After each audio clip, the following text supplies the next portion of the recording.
The U.S. has long had tariffs and tariff rate quotas in both our cattle and beef and our sheep and lamb industries. And the only problem with these tariffs and tariff rate quotas is that the tariffs are way too low to be effective. You see, tariffs are a fee assigned to a product that is paid by the exporting nation to allow their product to enter our U.S. market. And in the past, they've been important tools for maintaining our domestic beef and lamb production capacity by ensuring that imports, supported by foreign subsidies, both publicly known and clandestine, or supported by currency misalignments, or even supported by largeness of scale advantages of foreign corporations, do not undercut domestic prices that cause our domestic production capacity to shrink. Tariffs also provide revenues for our national treasury, as the tariff, which helps offset whatever reason imported products are much cheaper than domestic products, represents a cash payment to our treasury. But tariff rate quotas, or TRQs, are different in that their purpose is not to raise revenues. Instead, tariff rate quotas set a volume limit per year on the volume of beef, for example, that a foreign country can export to the United States under very low or even zero tariffs. But once the volume limit is reached, any additional imports are subject to a much higher tariff intended to curb additional imports during that year. And when set at adequate levels, tariff rate quotas restrain enough imports to provide breathing space for domestic producers. They can provide greater market certainty, enabling domestic producers to maintain profitable operations and invest in expansion.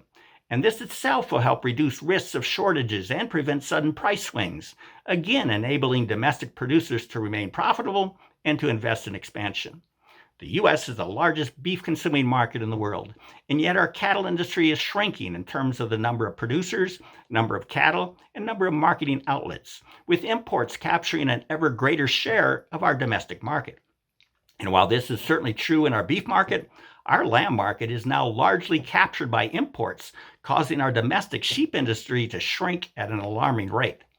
Why wouldn't we want to deploy tried, proven, and already in effect economic tools to strengthen our nation's food security by providing the breathing space for our domestic cattle and beef and sheep and lamb industries to remain profitable and to expand?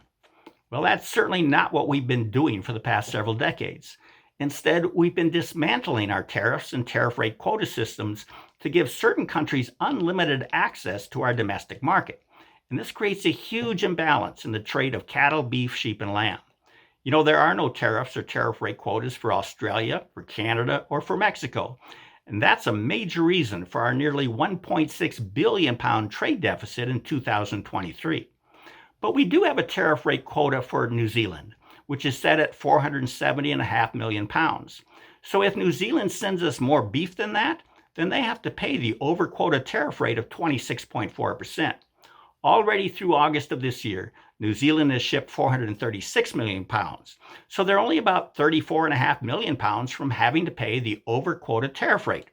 And they just might. You see, many countries are undeterred by the over-quota tariff rate because it's too low to be a meaningful check on imports. For example, Brazil is subject to a tariff rate quota of about 143 million pounds, and that includes several other countries. But when the quota level is filled, then Brazil and the other countries have to pay the over-quota tariff rate of 26.4%. But Brazil alone has far exceeded the volume-based quota of 143 million pounds, as through August, it's already shipped 496 million pounds to the United States. So it's clear that the 26.4% over-quota tariff beef rate is ineffective at accomplishing the purpose of our tariff rate quota system for beef, which is to provide our domestic industry the opportunity to breathe, to remain profitable, and to invest in expansion. Until and unless we update our tariffs and our tariff rate quota system for cattle, beef, sheep, and lamb, then our domestic beef and lamb industries will continue to shrink, threatening our nation's food security and worsening the ongoing hollowing out of rural communities all across America.